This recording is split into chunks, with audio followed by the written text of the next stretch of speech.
I'm Jesse Schrader. I'm Global Director of Security for Intel Enterprise and Industry Solutions. In our first topic today, I'll be joined by Fortanix to discuss confidential computing. I'll start with an overview of what confidential computing is, and then I'll welcome Ambujin to talk about real-world solutions. But let me just give you a quick preview of what's coming after. We're going to have AnyVision joining us to discuss how ethical facial recognition can identify security threats in real time. And then we'll be discussing FIDO device on board, which is a new industry standard that addresses the insecurity and cost of installing IoT devices. You'll notice that these different solutions span domains from security to performance and manageability, and also from cloud to edge and IoT. But the one thing they have in common is the importance hardware and even silicon plays in the digital transformation revolution we're all a part of. So looking forward to diving into that. So let's get started. Okay. We're in the middle of a complete transformation fueled by data, and security plays a critical role in that. Our increasingly connected world is driven by an exponential growth in data, and the agility and efficiency of cloud is helping to access and manage that data. But the scale and interconnectedness can also drive complexity, which has the potential to introduce risks and vulnerabilities. So there are several trends emerging to address this that intersect directly with Intel. First of all, regulation of data management in sensitive industries is on the rise, requiring organizations to act, but often not telling them exactly how they're supposed to do that. One principle is to start with a trusted foundation and then build a chain of trust all the way up the stack to the workload so that you know exactly what's running. Another is to encrypt everything, all data, wherever it is, and not just encrypt it, but isolate the processing from the rest of the system to keep it from being compromised. So as we look at encryption and isolation, we recognize that our historical approach has made big strides, but has more to go. If you think about data attackers of old, an early target was data at rest, like on hard drives. And so we encrypted it. And then data being sent over the network became a point of vulnerability. And so we started encrypting all of that. As you know, when you hit a website, it's almost always HTTPS up there in the corner.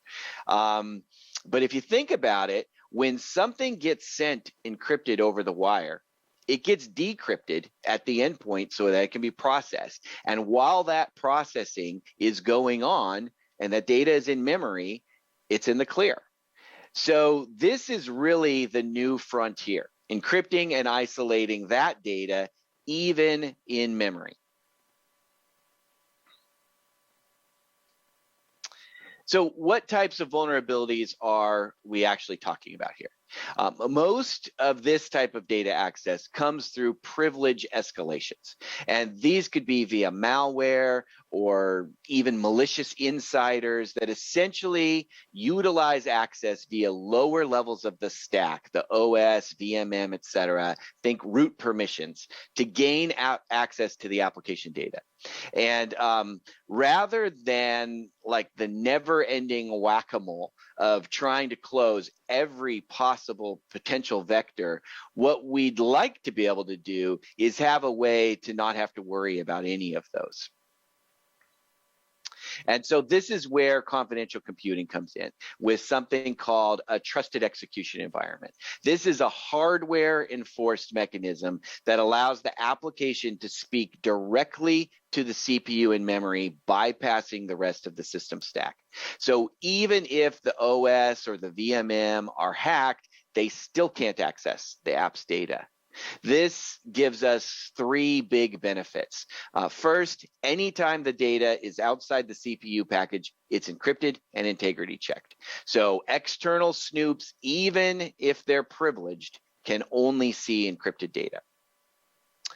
Also, we have hardware-based attestation that essentially provides remote assurance that this is the right application executing in the right platform. Think of it almost as a certificate authority for your hardware and software stack. And with recovery capabilities, we can continually harden the TEE and cryptographically demonstrate that it's been updated to fix a security issue when those are discovered. So because this is really a movement more than just a technology, Intel and Fortanix were founding members of the Confidential Computing Consortium, along with a whole bunch of leading hardware and software vendors and CSPs. We really see this community and ecosystem as the key to delivering deployable solutions in the enterprise. And so I'm happy to be joined by Ambuj Kumar of Fortanix to talk more about what is being made possible in this area. Ambuj is the CEO and founder of Fortanix, and he was one of Intel's earliest collaborators in this space. Ambuj recognized very early on the potential of a technology like Intel SGX, and his company has been pioneering with real industry wins that actually make new usages possible. So Ambuj, welcome. Let me turn it over to you. Thanks, Jesse. Excited to be here. So if we look back at how we have dealt with cybersecurity in past, we have primarily meant to keep our infrastructure secure, to keep our data secure.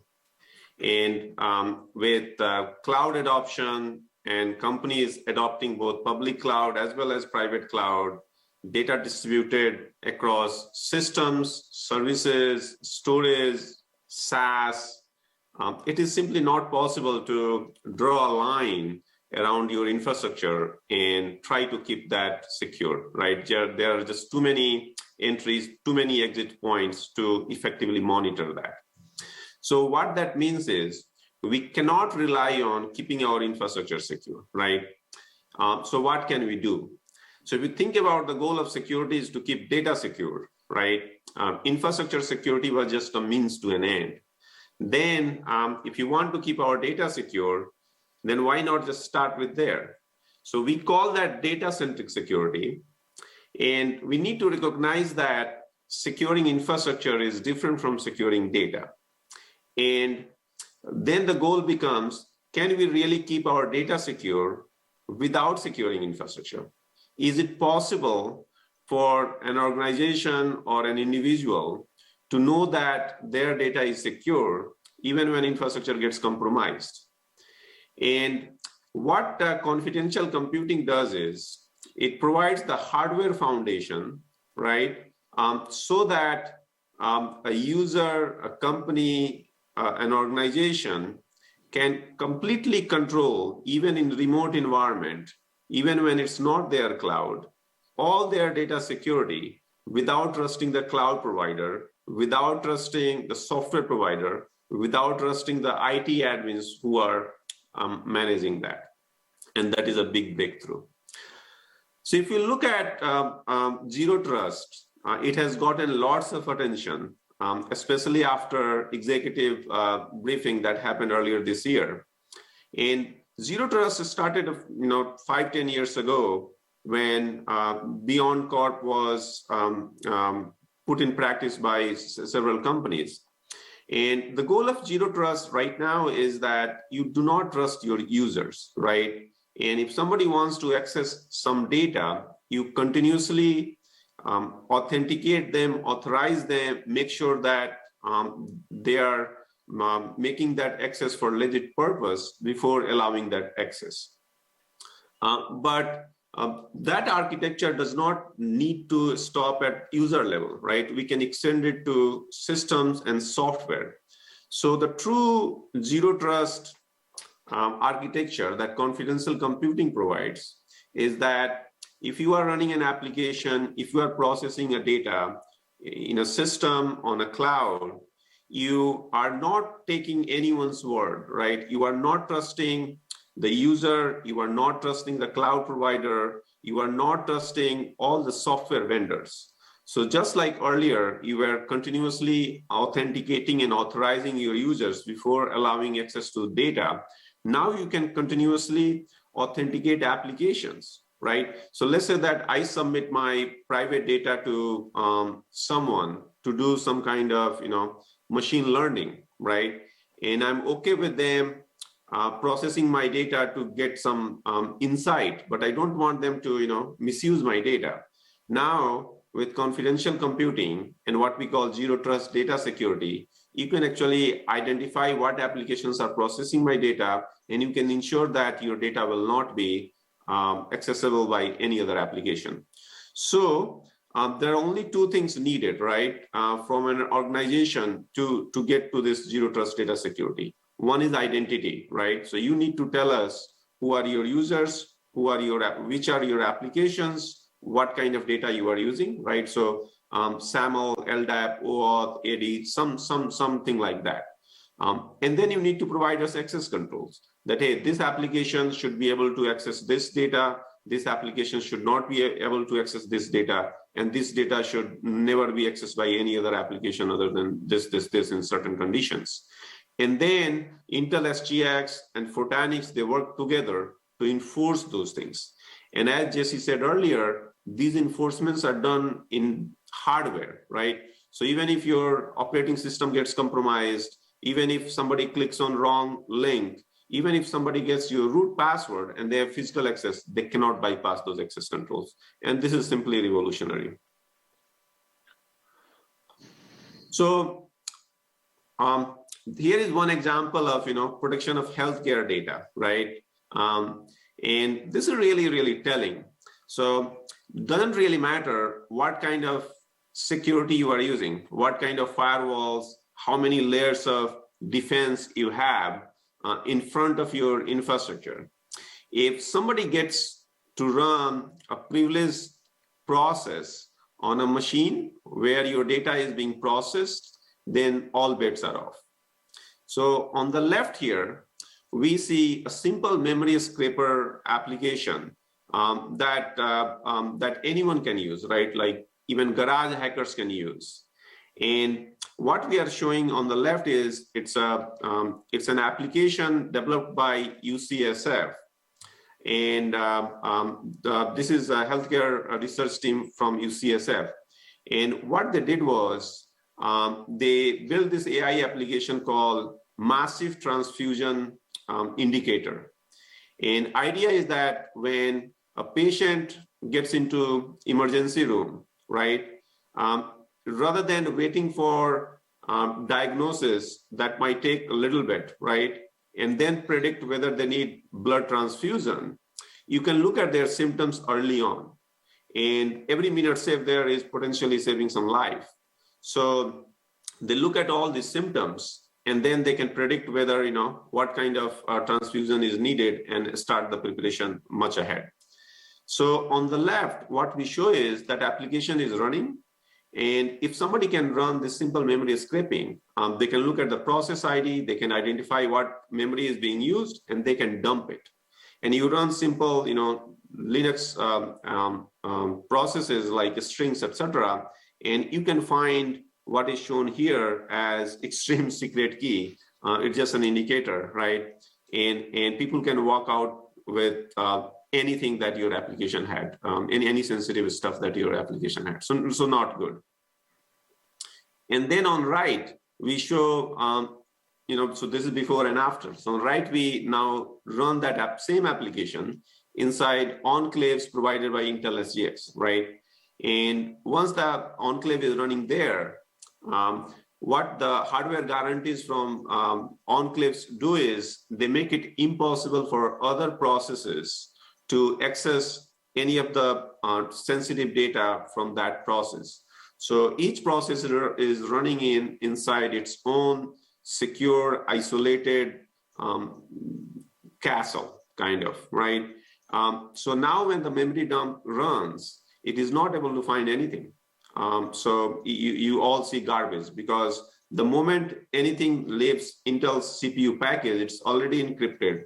And even inside CPU, it is accessible only by the right application. So even if you get to root, even if you can dump all the memory, you are only seeing the encrypted data. And by the way, same thing will happen if you try to dump any file system, or if you try to access network traffic even before it gets SSL encrypted. So really, really powerful construct. So how does confidential computing make vast majority of attack vectors irrelevant? So the current approach of cybersecurity, which primarily relies on firewall, needs to continuously look at new attack vectors and make sure that you are preventing them from entering your infra. But in case of confidential computing, what we are showing here is there is this application here, right, that is running in this green cubes, these 3 green cubes. And that application is using Fortanix Enclave OS technology. And what Enclave OS does is it creates a new enclave using the primitives offered by Intel SGX. So there are 3 enclaves running on the same system. And those 3 applications are, because there are 3 applications. So 3 applications, 3 enclaves, same system. And the 4th one is shows an application that is not running inside enclaves. And this is a typical, computer science architecture. So you have your operating system and you have your applications on top of that. Operating system typically operates in ring 0. Your applications are running in ring 3. And what that means is operating system can, again, access all the threads, all the memory, all the processes, anything that application is creating. And then you have your VMM that is rolling -1.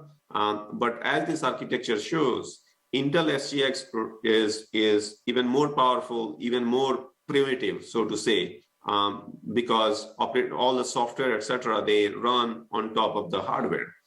And there is direct connection between Intel SGX instructions and the enclaves that are running on the top.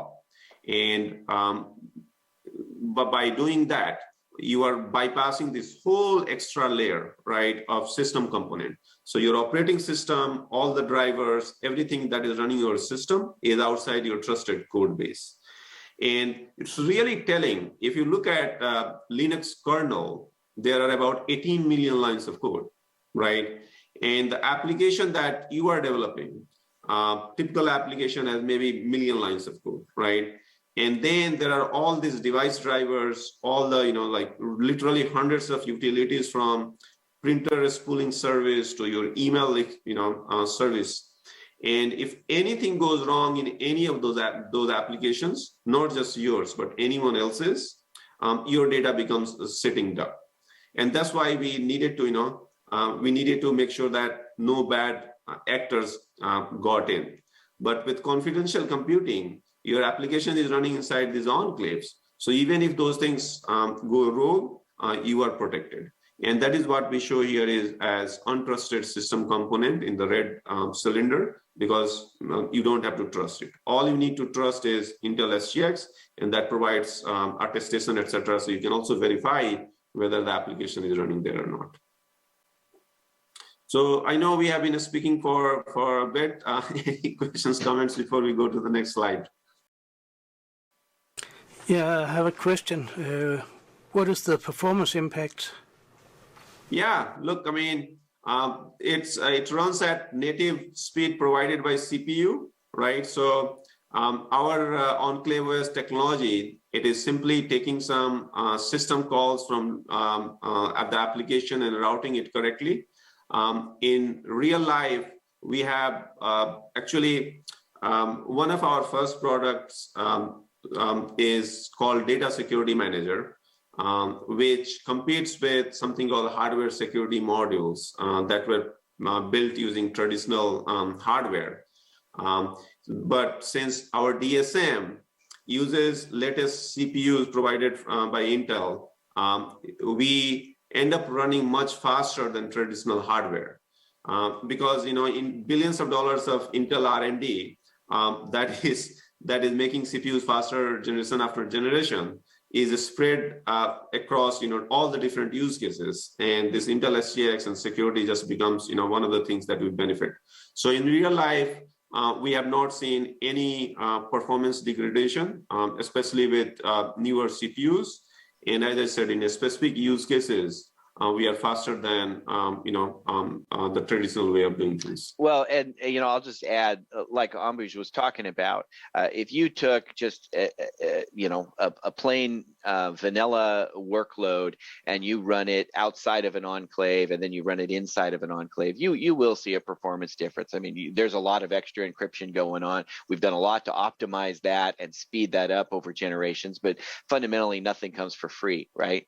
But the performance overhead is small. But really, that's not the right comparison to be making. What you need to look at is the business processes that are possible and kind of the new ways of doing things. Ambuj was just talking about an HSM, and many of the HSMs are running on appliances, so they're transporting over a network, and that appliance has an ASIC that might get to be several generations old, and it's got a big management stack overhead challenge. And so when you factor in the complete system, then your couple percent overhead on a very clean running thing is light years less than all of the overhead that comes with sort of the old way of doing things. So it's important to not just look at a spec-int rate kind of comparison, but to actually look at the overall workload and how it can run a lot more efficiently by being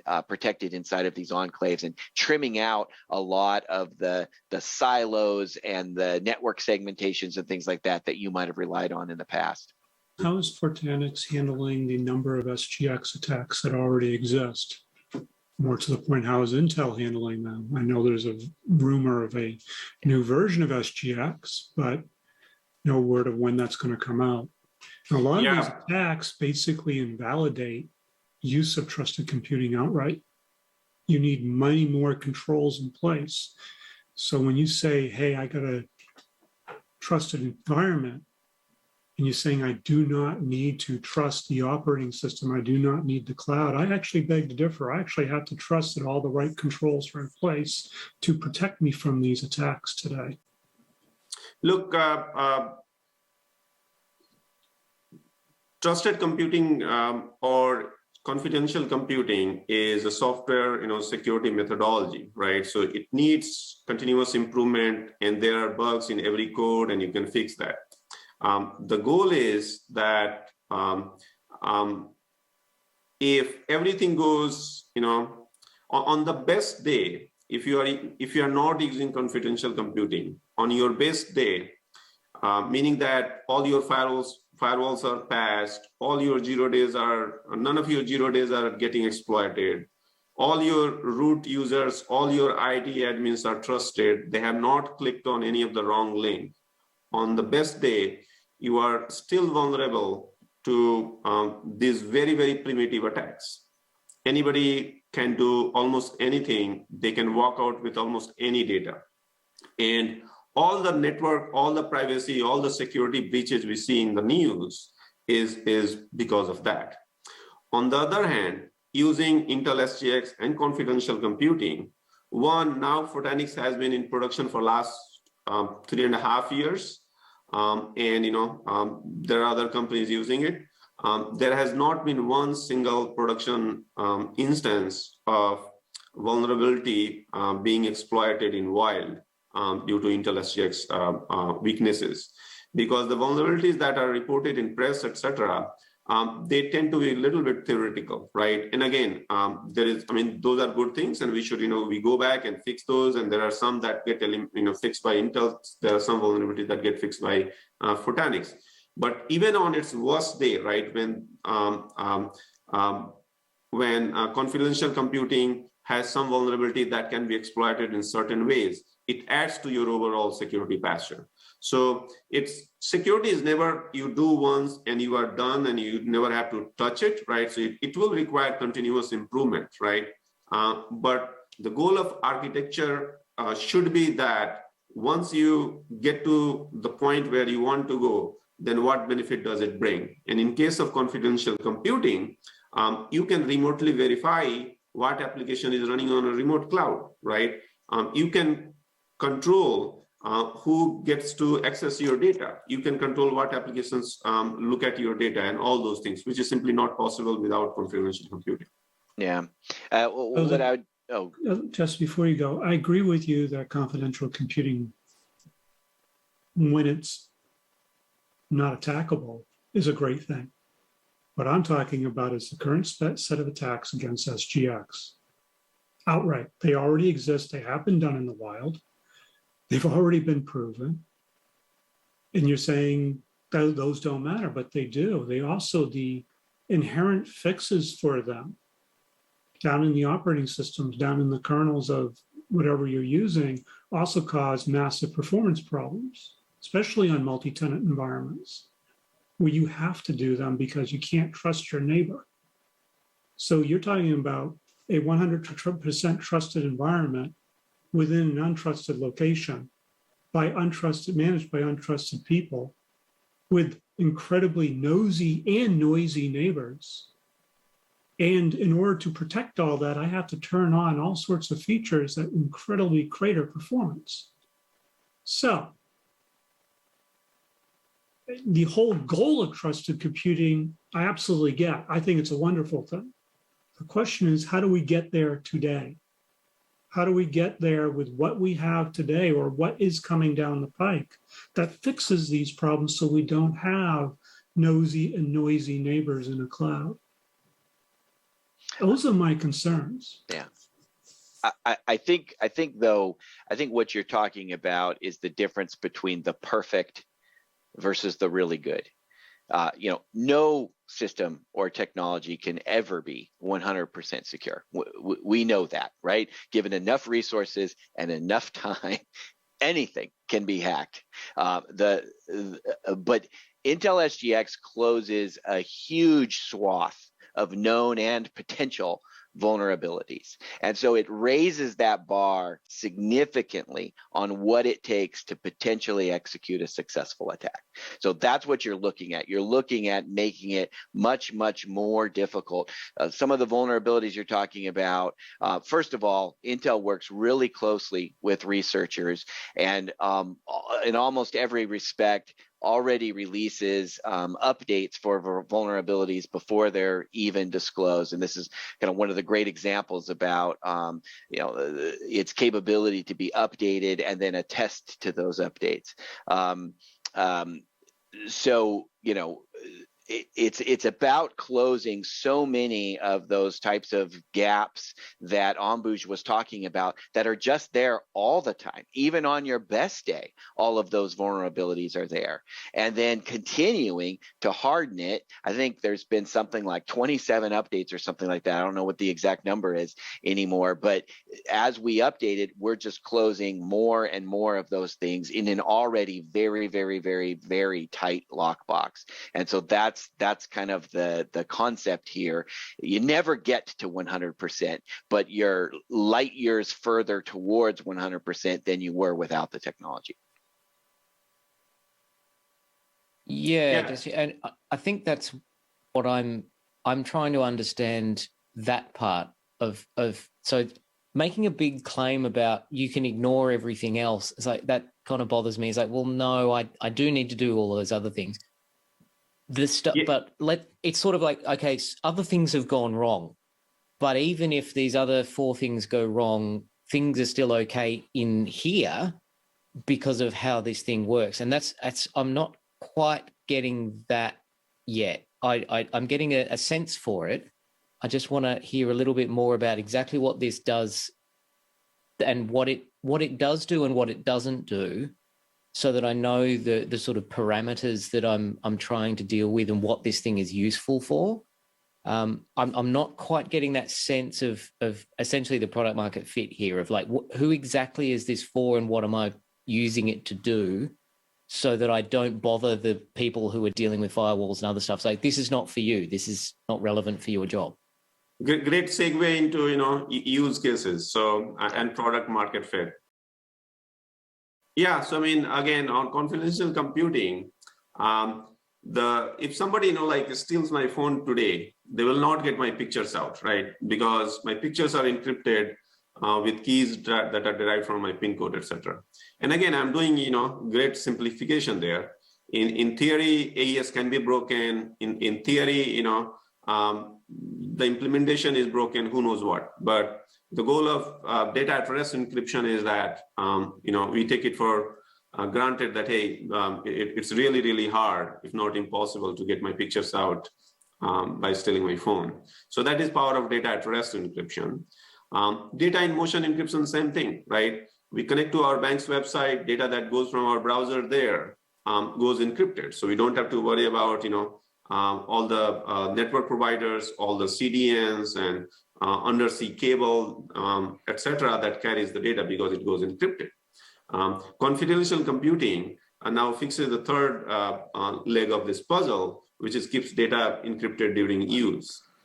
And on product market fit, the way to think about this is that now if you can encrypt your data at rest, in motion, in use, and you can do at a scale and in cloud, then you have complete control of how your data is being used and processed and who can use it, who can access it, etc. And you go from what was predominantly network-centric view to a data-centric view. And again, there is great value in defense in depth, right? Just like earlier, when we were using firewalls, we didn't say that, hey, hire people with bogus background without doing any check on them. You wanted to make sure that nobody bad got in even when your firewalls there. So idea is to not get rid of your firewalls, but idea is to recognize that network security will not scale, will not take you to nirvana, right? And confidential computing is a new way of doing that. That provides a vast leg up, fixes lots of holes.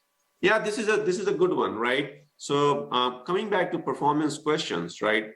When you are processing very, very sensitive data, right? Imagine, some government trying to capture some satellite data and figuring out what's going on there, right? And there your goal is to ensure that nobody can, decipher what target you are looking for, right?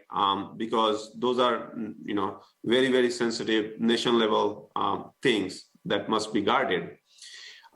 Then your primary objective is to get to that kind of security and privacy. Performance is not the primary characteristic there, right? And the comparison that is done is either something was simply not possible earlier, right? Versus now it's possible with confidential computing. And then what are some of the different techniques that we can use? So the comparison, one right comparison is between confidential computing and what is called fully homomorphic encryption, FHE. In case of FHE, you are taking anywhere from 10 to the power 5 to 10 to the power 10, 10 to the power 12 times degradation, right? So what normally took like a second now will take more than a year. And that too, it's not applicable to 100% of applications. It's very bespoke. You need to do lots of instrumentation to support one use case versus other. In case of Fortanix, we support all data types, all applications, like all x86 application would run, because again, we are using some hardware primitives provided by Intel. And what we offer is both individual as well as group attributes remain private. So you cannot really figure out what's happening there. Sample size constraint, that is interesting, especially in case of differential privacy. So goal of differential privacy is that, let's say you are a ride-sharing company and you are collecting all the data about your users. And, somebody, one of your employees finds that one user goes from place A to place B all the time. And, like place A is, let's say, a hospital, right? And place B, and then they go from place B to place C. and places on some office space, then you can determine that, hey, they live at place B, that is their probably house. So goal of differential privacy is that when you remove one user's data from a particular sample set, you shouldn't be able to tell what happened. And so differential privacy is one scheme of keeping users' data private from different organizations that are collecting sensitive data about those users. MPC, multi-party cryptography, is another way of trying to tackle same things. Fully homomorphic encryption, it's slightly different, more on security, less on privacy. But goal is that, hey, can we use untrusted cloud? Can I process my very, very sensitive data without letting the cloud provider know anything what I'm doing? Confidential computing, on the other hand, solves all these problems, right? So cloud provider cannot figure out what application you are running. Cloud provider cannot look at your data, right? You can also, when you collect users' data, you can encrypt it right then and there. And then you can ensure that only authorized applications inside your organization can process that data. So if I'm Joe Smo working for that company and I wanted to look at some users' private data, I will not be able to look at that. Now, putting this to practice, right? So we have been working with UCSF, University of California, San Francisco, the research team. And it's a very prestigious research organization. Historically, they have gotten 5 Nobel Prizes, right? And this is a massive opportunity to democratize AI in healthcare. So let's say that you are trying to discover a new drug, or you are a healthcare researcher, and you develop some kind of AI, and now you want to validate, you want to validate your AI running over, like real healthcare patient data, right? So what do? You go to some hospital and you say that, hey, give me all this patient healthcare data, and I will use that for my research, right? Now you can see the problem from hospital side, because once they allow you access to their healthcare data, they lose complete control, right? You can do anything you want with that data. You can figure out all the patient's name, their sensitive information, where they live, like their gender, et cetera, et cetera, et cetera. So of course that's not desirable. And what is even worse, that as you are doing this research, if something bad happens on your side, right? If your system gets compromised or taken over by somebody, then they can certainly misuse that data. So even if you are legit, if you are careful, right, bad things can happen. And so in case of UCSF, their status quo was that it takes about 16 to 30 months and about $2 million to validate one AI algorithm. So if you simply wanted to bring an algorithm and wanted to run over various patient healthcare data so that you can submit those findings to FDA for approval, and FDA would require that, hey, you are developing this maybe chest X-ray AI. Did you run over like people above 50, under 50, kids, male, female? So you have to run your AI on a big sample data. So that takes about 16 to 30 months and millions of dollars. And then, it is lots of constraints at contractual level, right? So much so that unless you are already an established research firm, they will not even want to do business with you, right? So if you are somebody, really brilliant person without, some backing of your organization, and you simply wanted to, or like some startup which just raised a couple of $1 million, and they went to a hospital and said that, hey, I have an idea of solving cancer, they will not even entertain you. With confidential computing, all of that changes. So as you can see here, right, you can have this PHI data sets shown here on left. That data set is encrypted. And the keys are then put in a system, right? Fortanix Data Security Manager, and then the AI that you want to run, right, is loaded into an enclave, and then that gets attested. So attestation is a form of identifying an application and making sure that that application cannot be altered after you have identified, right? So you identify it, you seal it. So you attest the application, you make sure that, hey, this is the AI algorithm that I really approved, I want to run. And then you lock it in, right? So it cannot be modified. And once you have done that, then you release keys to that application, to that enclave, that would allow it to decrypt all that PHI data. So your application runs normally, right? It has access to all the data gets decrypted, it just runs fine. But if you are malicious, if you try to modify that application, then its fingerprint will not match, right? Then attestation would fail. Then it won't be able to get that key. It will not be able to decrypt the data. So you can really allow anyone to bring right, to develop right algorithms, to bring right AI algorithms, and actually feed them real patient healthcare data without compromising on anyone's privacy, and really accelerating AI in hospital.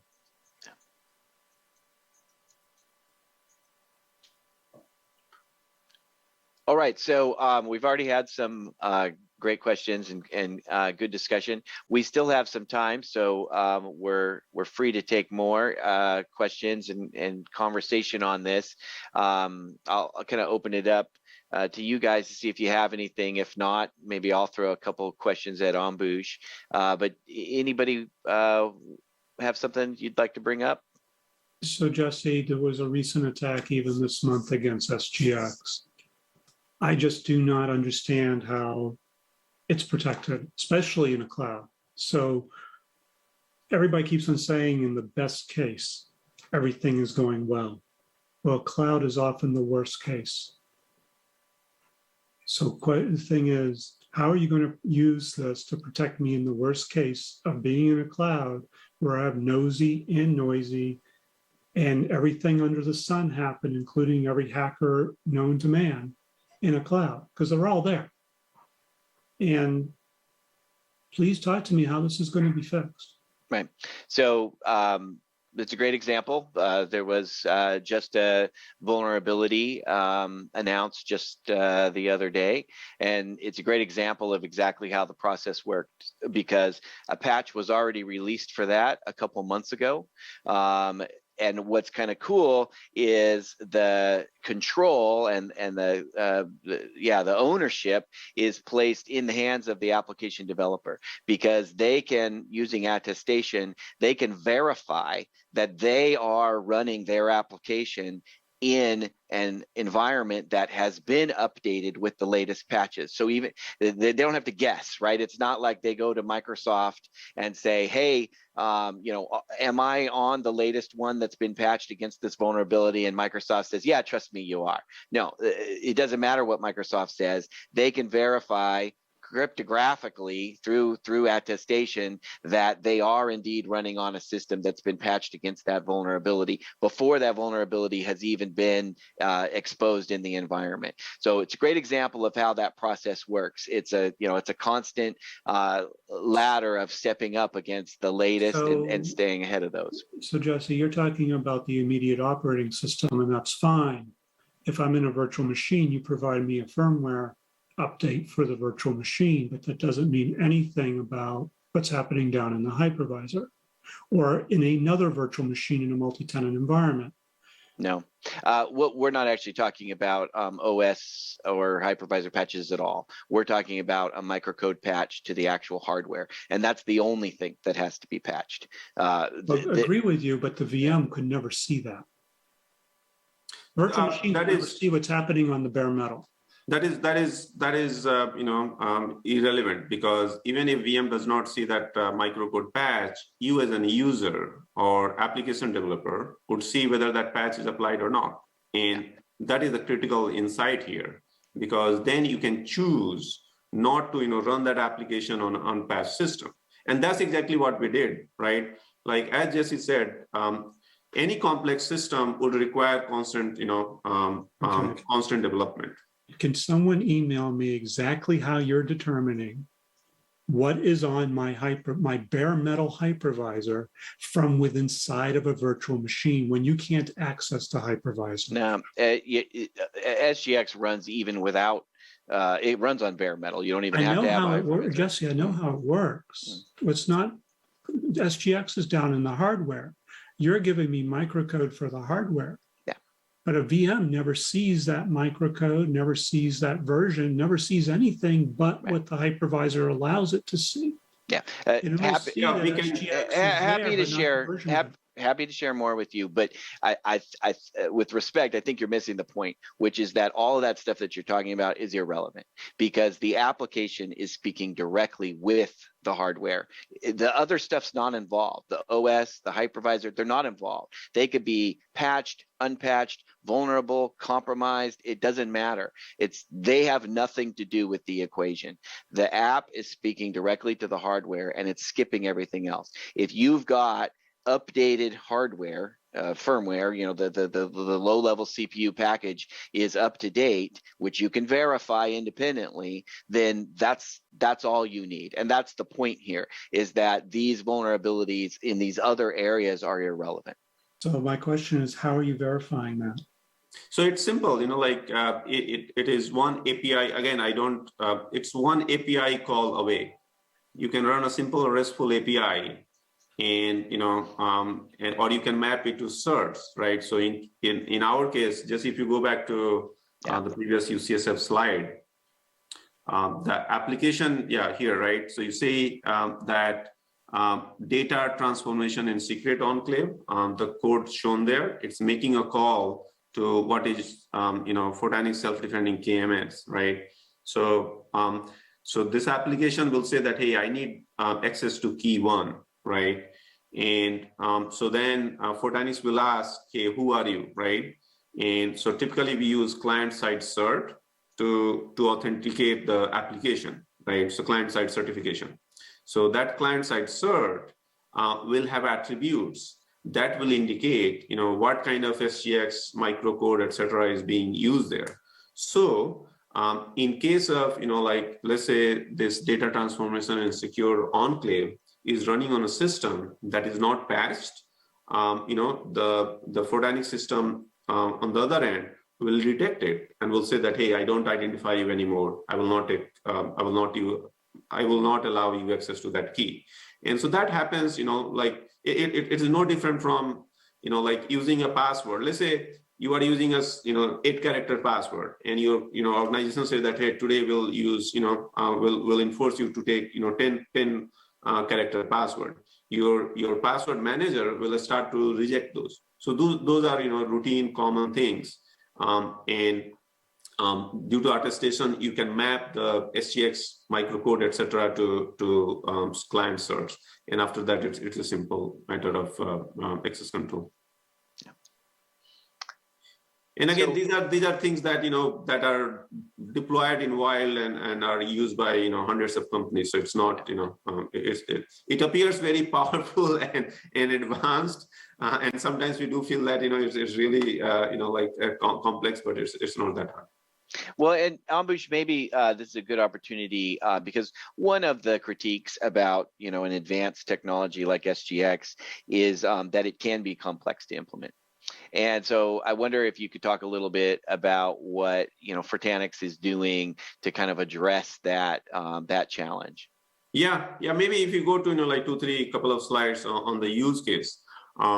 But what we do is we provide technology, right, that works as middle layer, right, and you can bring in your application. And your application doesn't need to be recompiled, doesn't need to be rewritten, it doesn't need to use any new API.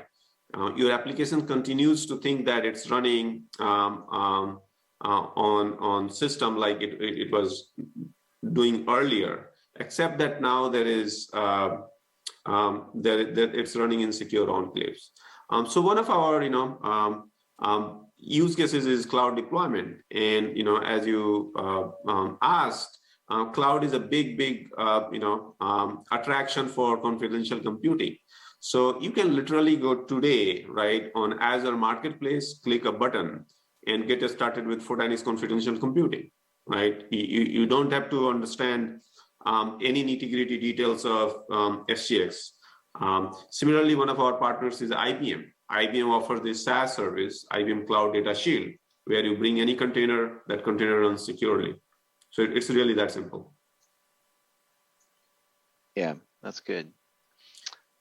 Jesse, let's look at some other use cases. Sure.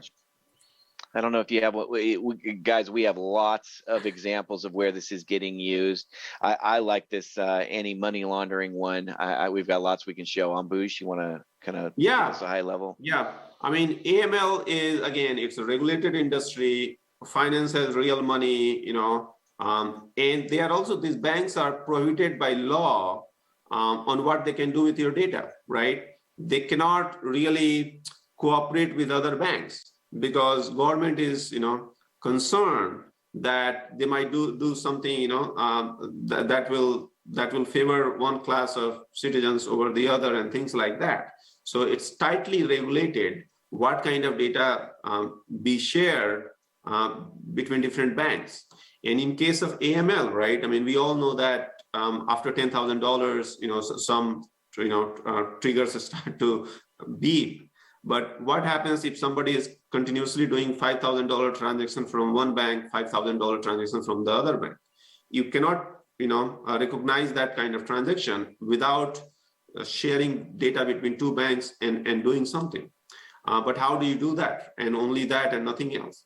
Today, you have to do it procedurally, right? You trust somebody, you submit your statements, and then you process it one by one. What confidential computing again does is it simplifies that problem, collapses that contractual, manual, intensive, issue to simple, code of technology. So what we are showing here is we are working with various financial institutes, and they have developed AML algorithm, right? And that algorithm runs across 80 different banks, right? And all these banks have independent policy controls. They all have shared their data that this AML model has trained on, right? And they can share that data because they know that only thing that their data would be used is to enrich that model and nothing else, right? And again, how do they do that? They simply encrypt their data, right? Using simple encryption, put their key in a system, and then this AML makes a request to that key. And when this AML application makes a request to that key, at that time it shows its identity. We look at the cert and we say that, hey, this application is trusted. We release the key, and then your AML gets enriched. And this is tens of thousands of parameters, etc., all getting trained, real system at play here. Yeah, I like this one because we kind of touched on this a little earlier, but it's a great example of where people who are familiar with how this is done today know that this is a process that can take months to execute. Because of the nature of this regulated data and the need to pool customer data from multiple untrusting institutions, they have to have a whole kind of man in the middle scenario where you put the data with a third party, and then somebody independent goes through it to try, and often by the time you've gotten to your result, the whole thing has already collapsed and it's not even relevant anymore. So being able to do this in an automated way using AI ML really turns this into a much more functionally productive result, and it really is only possible with confidential computing, because otherwise you just wouldn't be able to get past the regulation to be able to share that kind of a data with these untrusted parties. So it's a pretty powerful example of why this type of computing is such a difference maker, because we're not just talking about kind of risk mitigation. I mean, there is a reduction in risk, but it's actually making whole new usages possible that we just didn't have before. Come to fortanix.com, or ask one of us, and we have a Slack channel there. It's called Runtime Encryption Slack channel. You can ask questions. We also have, getting started. You can start your trial. You can see this all live in action. And as we said, we have done all the hard part of putting all these pieces together. For you, it's a simple API. You can play in browser. You can see actually what would happen and really develop your confidential computing application. Getting all the benefits without learning any of the instructions from Intel SGX.